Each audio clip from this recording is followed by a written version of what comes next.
السلام عليكم ورحمة الله وبركاته.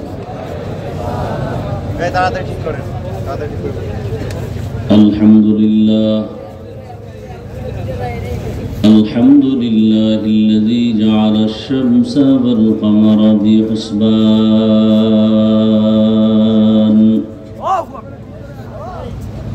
والنجم والشجر يسجدان وفضل زمانا على زمان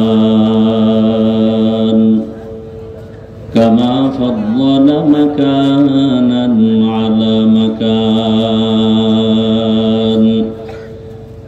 وإنسانا على إنسان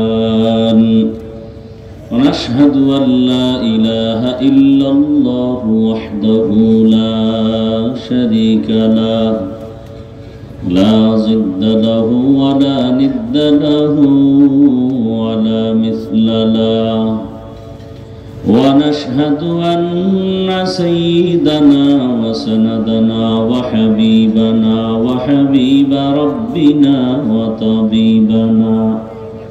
وطبيب قلوبنا ومولانا محمدا عبده ورسوله.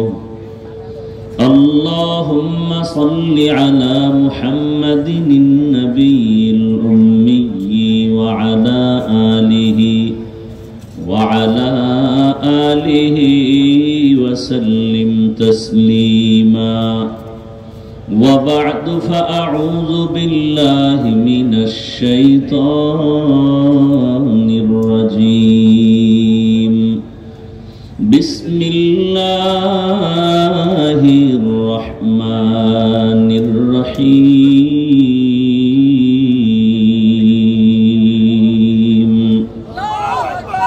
وما خلقت الجن والإنس إلا ليعبدون.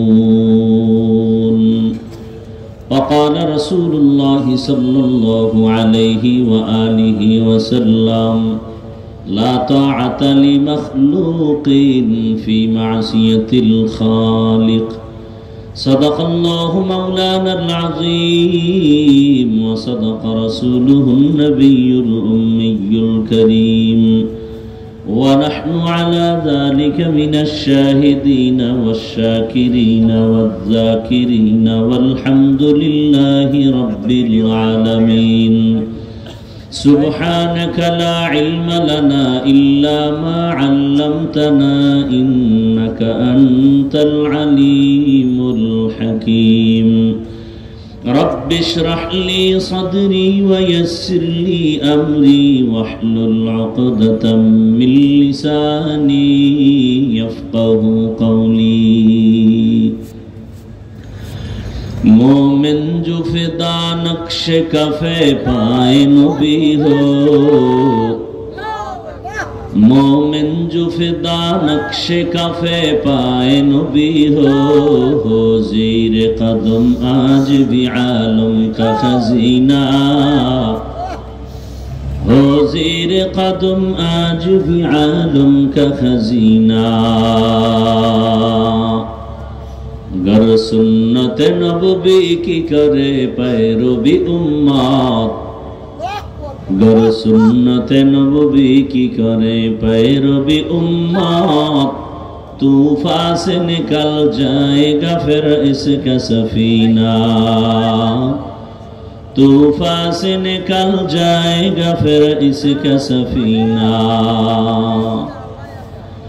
आशिक हो बिरादर शहंशाह दो आलम, आशिक हो बिरादर शहंशाह दो आलम, मिश्कों से ज्यादा मुबारक जिसका पसीना, मिश्कों से ज्यादा मुबारक जिसका पसीना।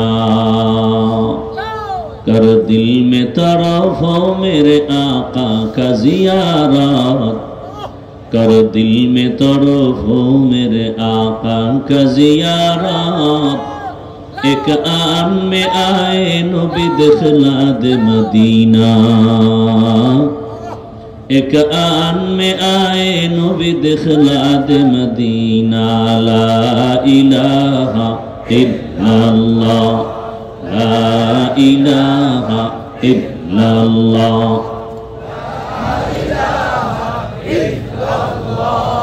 ला इलाहा इल्लल्लाह, ला इलाहा इल्लल्लाह, ला इलाहा इल्लल्लाह, ला इलाहा इल्लल्लाह, ला इलाहा इल्लल्लाह, ला इलाहा इल्लल्लाह, ला इलाहा इल्लल्लाह, ला इलाहा इल्लल्लाह, ला इलाहा इल्लल्लाह, ला इलाहा इल्लल्लाह, ला इलाहा इल्लल्लाह, ला इलाहा इल्लल्लाह, ला इलाहा इल्लल्लाह, ला इलाहा इल्लल्लाह, ला इलाहा इल्लल्लाह, ला इलाहा इल्लल्लाह मुहम्मदुर रसूलुल्लाह।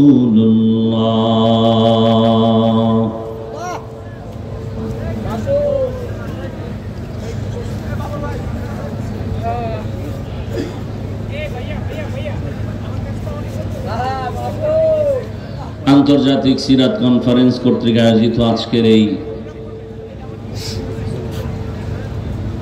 ঐতিহ্যবাহী সাহারওয়ার্দী উদ্যানে আয়োজিত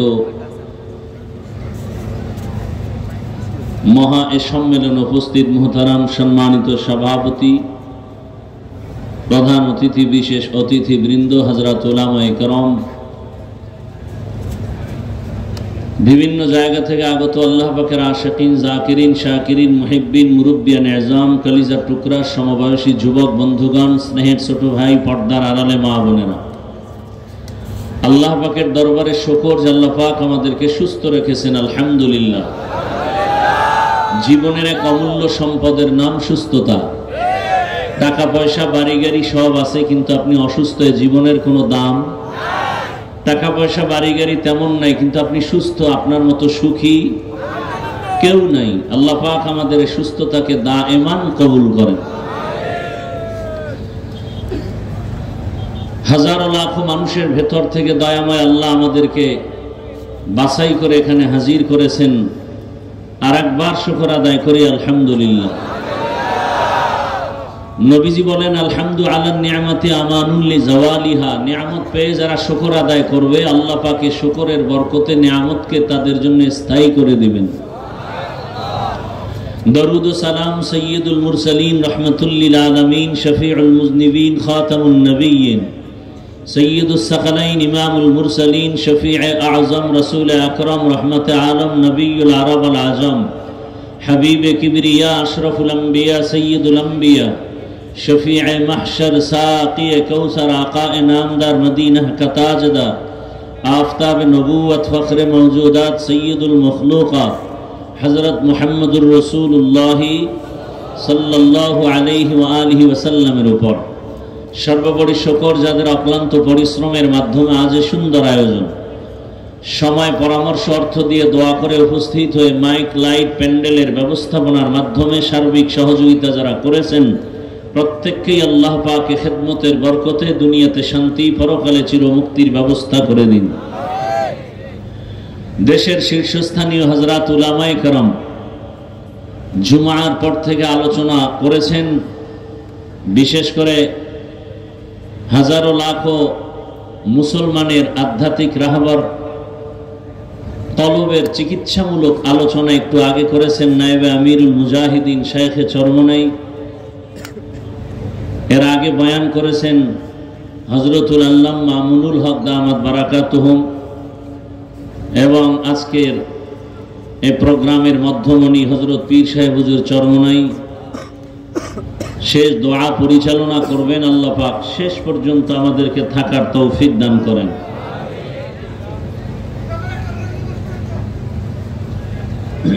কথা না বলি ভাই, ইশারায় কাজ করি। এত যদি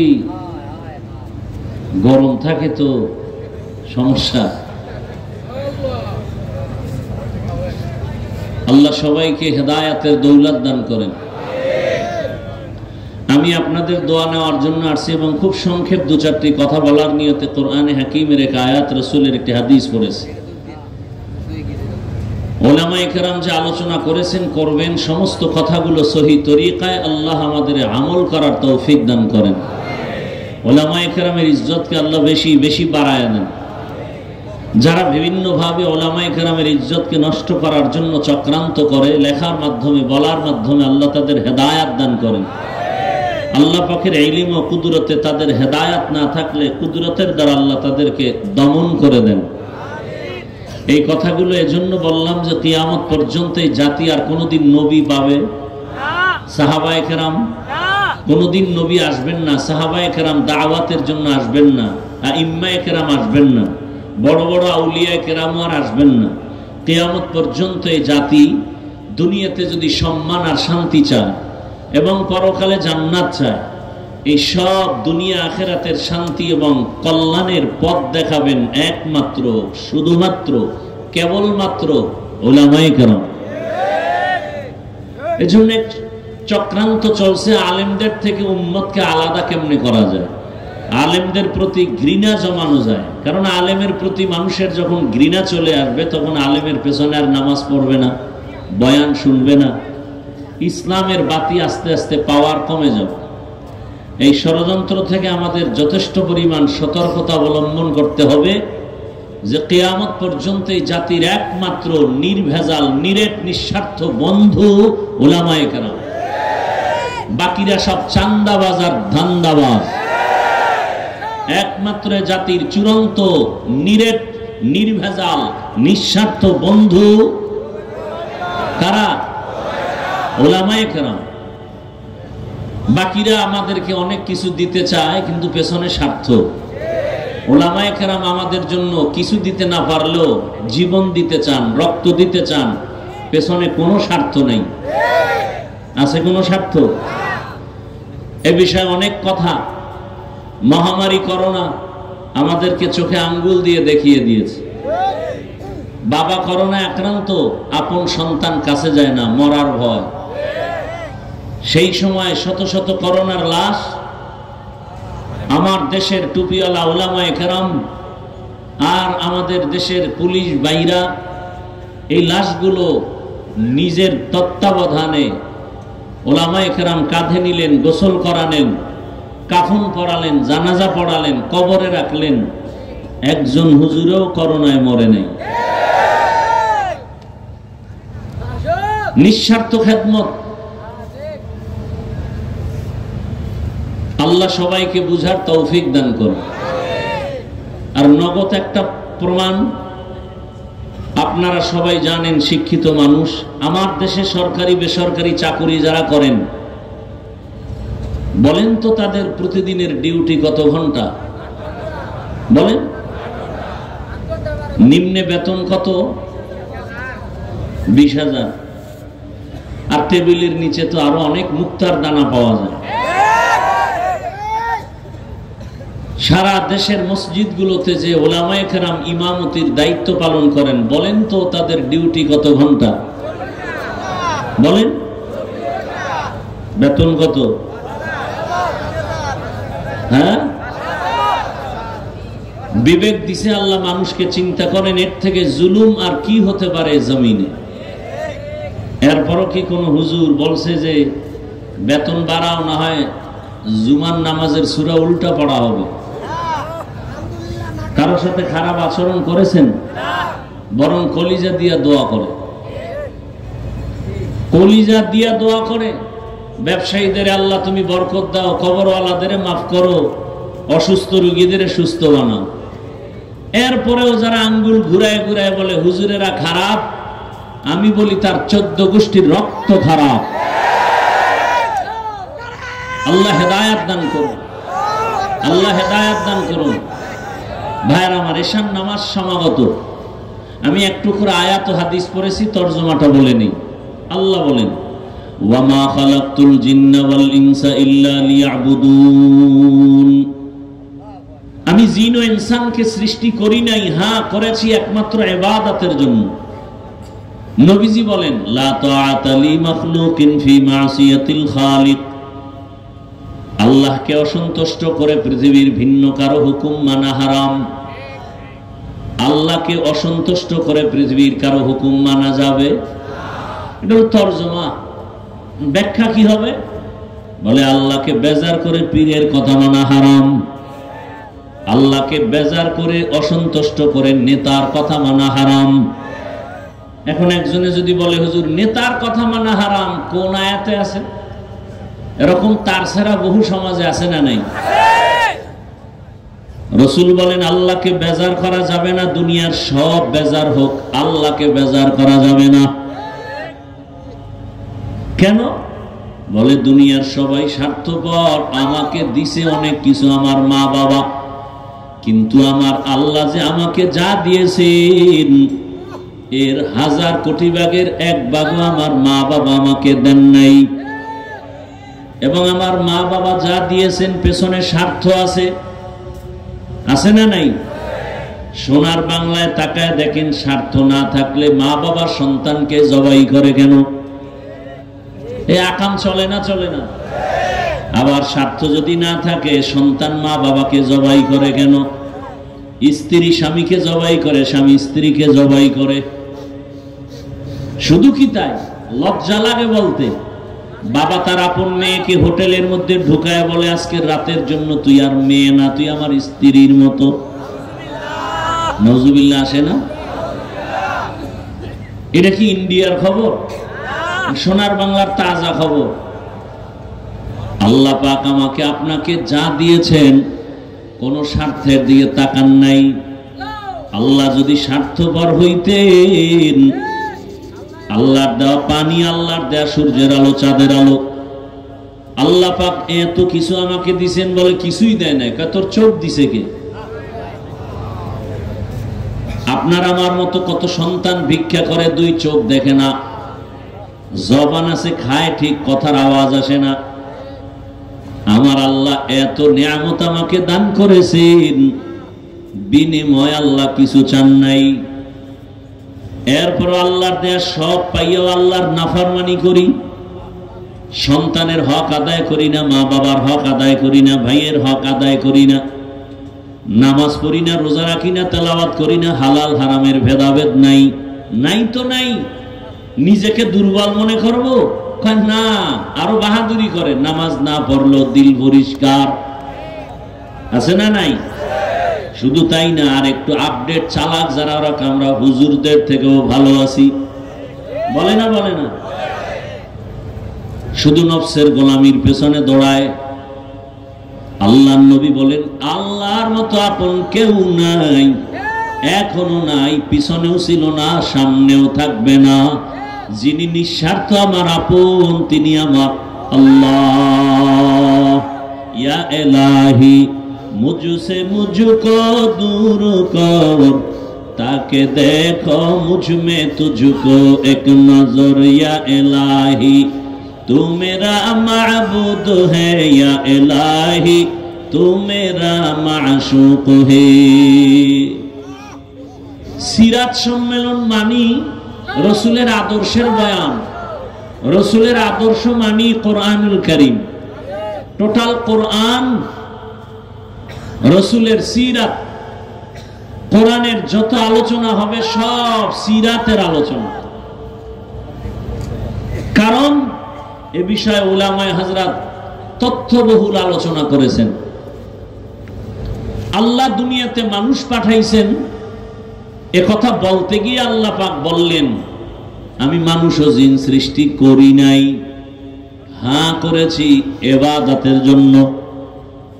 করি নাই, হ্যাঁ করেছি, এভাবে না বলে ডাইরেক্ট যদি বলতেন ইবাদতের জন্য মানুষ সৃষ্টি করেছি, আল্লাহ ডাইরেক্ট না বলিয়া বললেন, আমি জিন ও ইনসান বানাই নাই, সৃষ্টি করি নাই, হ্যাঁ করেছি ঘুরাইয়া বললেন কেন? আল্লাহ মানুষের জেহেন আর অন্তর খালি করে বললেন তোরে বানানো হয় না, এটা দিলের মধ্যে ঢুকা। ঢুকানোর পরে এবার একটা কথা অন্তরে জমা করো, আল্লাহ তোমাকে বানাইছেন জীবনে একটা কাজের জন্য, তোমার আর কোনো কাজ নাই। জীবনে তোমার মরণ পর্যন্ত একটা কাজ, ওই কাজের নাম হলো ইবাদত। কাজের নাম কি? ইবাদত। এখন ইবাদত কি? অনেকে মনে করে তসবিহ পদ হাতে নাও, মাথায় পাগড়ি লাগাও, মসজিদে যাও, জিকির করো, এটা তোমার ইবাদত। না না, ইবাদত কি আগে বুঝতে হবে। ইবাদত কেন করব তাও বুঝতে হবে। ইবাদত কিভাবে করব তাও বুঝতে হবে। ইবাদত কি, ইবাদত কেন, ইবাদত কিভাবে, এই তিনটা কথা বুঝার চেষ্টা করি খুব সংক্ষেপ টাইমে। ইবাদত মানুষের জীবনের প্রতিটি পরতে পরতে ক্ষেত্রে আল্লাহর হুকুম কায়েম করা, বাস্তবায়ন করার নাম ইবাদত। মানুষের জীবনের শুরু শেষ প্রত্যেকটা সেক্টরে আল্লাহর হুকুম মানা, হুকুম মেনে চলার নাম। মা খালাকাতুল জিন্না ওয়াল ইনসি বাখা জুজ ইবাদাত নিস্তে মাকসুদ আজ্জাহা। আল্লাহর হুকুম নাই এমন কোন কাজ আছে? আপনি ব্যক্তি জীবনে আপনি আল্লাহর হুকুম চালু করেন ইবাদত, পরিবারে আল্লাহর হুকুম চালু করবেন ইবাদত, জীবনে যা করবেন সব ইবাদত। এমন কোন কাজ নাই যেটা ইবাদত হবে না। সেই ইবাদতটা কেন করব? একমাত্র কারণ রবের সাথে হবে মুলাকাত, বিনিময়ে আমরা পুরস্কার পাবো জান্নাত। ইবাদত করব কেন? আল্লাহর মুলাকাতের জন্য। কার জন্য বলেন? আল্লাহর মুলাকাতের জন্য। ফামান কানা ইয়ারজু লিকা রাব্বিহি ফালইআমাল আমালান সালিহা ওয়া লা ইউশরিক বিইবাদাতি রাব্বিহি আহাদা। রবের যারা মুলাকাত চায় নবী জানায় দেন তারা নেক আমল করবে, তবে সাবধান, আমলের মধ্যে যেন, ইবাদতের মধ্যে যেন শিরিকের গন্ধ না থাকে। কারণ শিরিকের মধ্যে যারা ঢুকবে তাদের জন্য জান্নাত হারাম। ওয়া মান ইউশরিক বিল্লাহ ফাকাদ হারামাল্লাহু আলাইহিল জান্নাহ। রবের সাথে হবে মুলাকাত, বিনিময়ে পুরস্কার পাবো কি? ইন্নাল্লাযীনা আমানু ওয়া আমিলুস সালিহাত কানাত লাহুম জান্নাতুল ফিরদাউসি নুজুলা। ইবাদত কি? বলে জীবনে আল্লাহর হুকুম মানার নাম। ইবাদত কেন করব? রবের সাথে মুলাকাত, পুরস্কার পাবো জান্নাত। ইবাদত কিভাবে করব? সিস্টেম কি হবে? ডাক্তার বলে দিবে? বলে না, ইবাদতের একমাত্র সিস্টেম রহমতের নবীর আদর্শ অনুযায়ী তুমি ইবাদত করো। কারণ এই জমিনে একটা মাত্র আদর্শই পিওর এবং পবিত্র, সেই আদর্শ হলো মদিনাওয়ালা নবীর আদর্শ। এক কথায় দুনিয়ার সব আদর্শগুলো নাপাক, রহমতের নবীর আদর্শই হলো পাক। দুনিয়ার সব আদর্শ নাপাক, কার আদর্শ পাক? ইমামুল আউয়ালিন আল আখিরিন বহরে সদকা রাহমাতাল লিল আলামিন সাইয়্যিদুল কাউনাইন খাতমুল মুরসালিন আখির আমদ বুদে ফখরুল আউয়ালিন। দুনিয়ার সবার আদর্শ নাপাক, একমাত্র রসুলের আদর্শই হলো পাক। দুনিয়ার অন্যদের আদর্শ নাপাক কেন? মানুষটাই নাপাক, খায়ও নাপাক, দেমাগও নাপাক। জমিনের মধ্যে যত মানুষ নতুন নতুন আদর্শ আমাদের দিয়েছে, এর দিমাগ নাপাক। 3 বেলা খাইয়া যে বিড়ি টানে, আর কেমন পাক। কি 3 বেলা খাওয়ার পরে যারা গাঞ্জা খায়, 3 বেলা খানার পরে যারা মদের বোতল নিয়ে দৌড়ায়, এগো দিমাগ পাক। কথা বলেন না কেন? মদ পান করে কেউ জিকির করেনি, বরং মদ পান করেই মাথা পাগল, মাথা খারাপ হয়ে গেছে, বউরে মা কয়। দিমাগ পাক না। এরপরে কত আকাম করে, চোখের গুনাহ, হাতের গুনাহ, জবানের গুনাহ, অন্তরের গুনাহ, চুরি, ডাকাতি, জুলুম, অত্যাচার, সুদ, ঘুষ, সব মিলে দেখা যায় পুরো মানুষটাই নাপাক। এর থেকে যদি কোনো থিওরি জমিনে আসে সেটাও নাপাক। আর আমার রাসূলের আদর্শ কেমন পাক, আমার রহমতের নবী নিজেই পাক। আমেনা বলেন, দুনিয়ার নারীরা বাচ্চা গর্ভে আসার পরে মাথা ব্যথা, পেটে ব্যথা, কত রোগ। আর আব্দুল্লাহর সন্তান মুহাম্মদ আমার গর্ভে আসছে, আমার কোনো রোগ নাই। দুনিয়াতে বাচ্চা আসার আগে মা পাগলের মতো কান্নাকাটি করে, চিৎকার, আমি আমেনার কিছু হয়নি। জমিনে বাচ্চাগুলো আসিয়া কান্নার আওয়াজ। আর আমার সন্তান মুহাম্মদ দুনিয়াতে আসা মাত্র শুকর আদায় করেছেন আমার রবের শুকর। দুনিয়ার বাচ্চা আসে খতনাবিহীন, আমার সন্তান মুহাম্মদ আসে খতনাকৃত অবস্থায়। এবং আমার সন্তান এতটাই পাক, শিশুবেলা হইতে সব বাচ্চা ল্যাংটা থাকে, কিন্তু আমার মুহাম্মদের শরম জমিনের কেউ দেখতে পারে নাই শিশুবেলাই থেকে। শুধু তাই না, নবী যখন আসছেন, রবিজিকে আল্লাহ এমন পবিত্রতা অর্জনের জন্য জমিনের আদর্শ বানায়া দিলেন। রহমতের নবী জিন্দেগিতে একটা মিথ্যা কথা জীবনে বলেন নাই, জীবনে কোনোদিন নবী কাউকে একটা গালি দেন নাই। রহমতের নবী হাজারো গালি শুনছেন, কোন গালির জবাবও দেন নাই। কেমন মায়ার নবী! রহমতের নবী কোনদিন দুটো চোখ গরম করে কারো দিকে তাকান নাই। নবী যদি গরম চোখে কারো দিকে তাকায়, ও জায়গায় আগুনে পুড়িয়া ছাই হয়ে যাবে।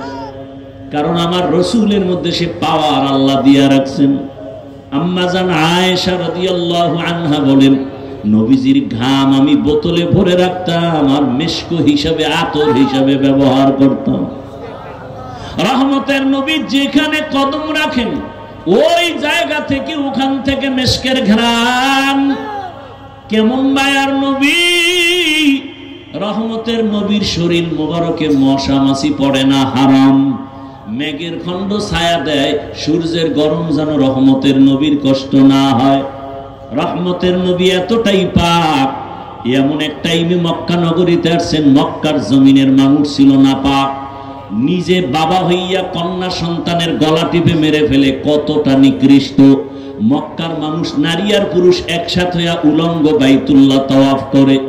রহমতের নবীর আদর্শ নিয়া এই মানুষগুলো যখন দাঁড়ায় গেল, এতটাই পিওর আর পাক হয়ে গেল, আল্লাহ পাক লিস্টি পাঠায় দিয়া কয়, যা জিবরাইল আমার রসুলের কাছে লিস্টি দাও, মক্কার এই 10টা মানুষের আমি আল্লাহ বিনা হিসাবে জান্নাতের ঘোষণা দিলাম। তাহলে নবীর আদর্শ পাক, বাকি দুনিয়ার সবার আদর্শ না পাক। সারা বাংলাদেশের যুবকদের বলি, আজও বলে যাই, যুবক বাবারা, ব্যানার টানাও, 2 ফিট 3 ফিট ব্যানার বানায় বানায় লাগাও, 200 টাকা খরচ হলেও ব্যানার লাগাও, সারা দেশের মধ্যে আর ব্যানারে স্লোগান লেখো, দুনিয়ার সবার আদর্শ না পাক, মদিনার রসুলের আদর্শই পাক। আর একটা ব্যানার বানাও, ওই ব্যানারে লেখো, আল্লাহর জাতের কসম, আমার এই জমিনে যতদিন পর্যন্ত রসুলের আদর্শ কায়েম হবে না, ততদিন পর্যন্ত চাপাবাজি চলবে, জমিনে শান্তি আসবে না। চাপাবাজি চলবে, দিয়ে দিব সব, এইভাবে চলবে, জমিনে শান্তি আসবে না। শান্তির ঠিকানার নাম ইসলাম। শান্তির ঠিকানার নাম কি? ইসলাম। ইসলাম ছাড়া সব অশান্তি। এইবার আল্লাহ তাআলা রহমতের নবী পাঠায় দিলেন, শান্তির দূত বানায়া আল্লাহর কোরআনও দিয়ে দিলেন। এই কোরআন আর রসুলের আদর্শ দুই জিনিস যারা মানবে এদের জন্য দুনিয়ায় শান্তি পরকালেও শান্তি, দুনিয়ায় সম্মান পরকালেও সম্মান। এরে নবীর উম্মতের দল, আল্লাহর কোরআন রসুলের আদর্শ ছাড়া জমিনে শান্তি কোনোদিন কেউ দিতে পারে নাই, কিয়ামত পর্যন্ত পারবেও। আচ্ছা বলেন তো, আমরা যে কোরআন রসুলের আদর্শ মানি, ইসলাম মানি, এটা একটু একটু দুর্বল না? কি বলেন আপনারা? আল্লাহর কোরআন রসুলের আদর্শ ইসলাম এগুলো দুর্বল? মোটেও দুর্বলতা নাই। অনেকেই বলে মানুষের জীবনের সব বিষয়ের সমাধান ইসলামে কোরআন হাদিসে আছে না নাই? বলেন। কোন বিধর্মী জিগাইল, ও ভাই তোমার ইসলাম কেমন? তা আপনি কি বলবেন? যে মানুষের সব বিষয়ের সমাধান আছে, তবে একদিক থেকে আমাকে কোরআন আর ইসলাম একটু দুর্বল। বলে সেটা কি? বলে রাষ্ট্রের ব্যাপারে ইসলামে কিছু নাই, কোরআনে কিছু নেই। কি আপনারা একমত এই কথা? আছে? তাহলে কেন বলেন ইসলামে রাজনীতি নাই? কেন বলেন? বরং আমি বলি সূর্যের সাথে আলোটা যেমন লাগানো, রাজনীতির মধ্যে ইসলাম নাই তো এটা রাজনীতি থাকে না, এটা দুর্নীতি হয়, পেটনীতি হয়। পৃথিবীতে রাজনীতি মানি ইসলাম। সুলাইমান পয়গম্বর গোটা দুনিয়া চালান নাই, বাদশা জুলকারনাইন গোটা দুনিয়া চালান নাই, ইউসুফ নবী মিশরের অর্থমন্ত্রী ছিলেন না, রহমতের নবী মদিনার রাষ্ট্র পরিচালনা করেন নাই। তাহলে আমি বলি ফুলের সাথে যেমন ঘেরানটা লাগানো, ঠিক রাজনীতি আর ইসলাম আর কোরআন একসাথে লাগানো। ফুলের থেকে ঘেরান আলাদা হলে যেমন ফুলের কোনো দাম নাই, রাজনীতির থেকে আল্লাহর দ্বীন ইসলাম নবীর আদর্শ আলাদা করলে ওটা রাজনীতি থাকে না, দুর্নীতি হয়ে যায়। হ্যাঁ, আপনি রাজনীতি করেন না সেটা আলাদা। এখানে বহু আল্লাহর বান্দা আছেন যারা নামাজ পড়েন না, নাই?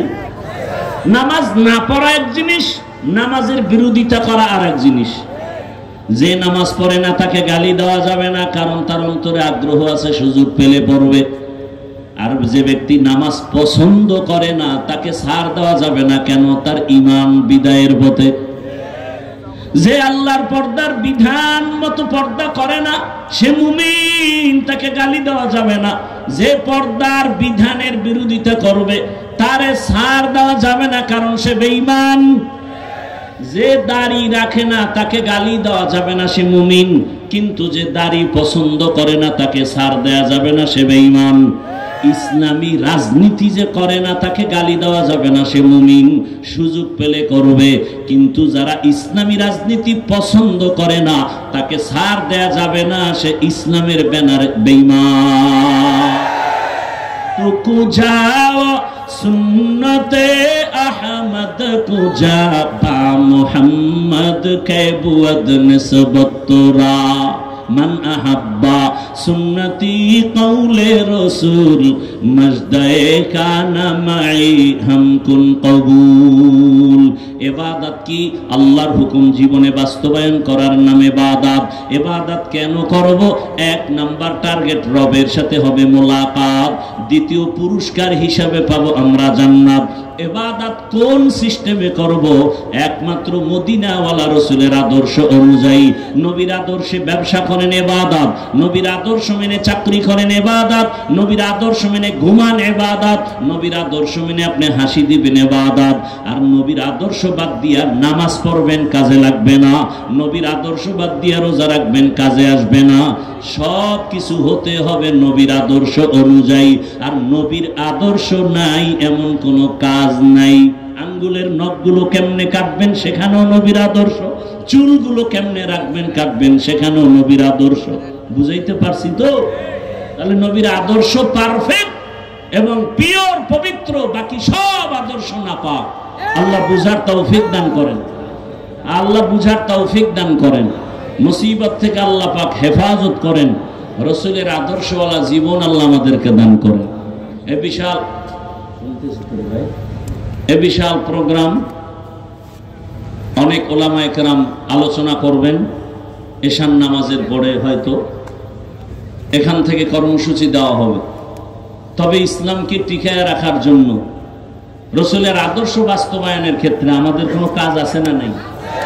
কি আছে? কানে ধইরা সবাইরে নামাজি বানাবো না, একটাই পথ, বুঝাবো। কি করব? বুঝাবো এবং সার্বিক সহযোগিতা করব ইনশাআল্লাহ। এরকম ওয়াজ মাহফিলের দ্বারা ফায়দা আছে না নাই? এটার দ্বারা ফায়দা, ইসলামী লাইনে যত খেদমত, এটার দ্বারা ফায়দা সব থেকে বেশি, সব থেকে বেশি। এটাকে টিকায় রাখার জন্য দোয়া করতে হবে, সহযোগিতাও করতে হবে। রাজি আছি ইনশাআল্লাহ? আপনাদের কাছে স্বেচ্ছাসেবক যাবেন, আপনারা এই প্রোগ্রামের জন্য 1000, 500, 100 যা পারি আল্লাহর রাস্তে একটু সহযোগিতা করি। দান করলে হায়াত বাড়ে। নেমে যান সবাই। দান করলে হায়াত বাড়ে, মুসিবত দূর হয়। দান করলে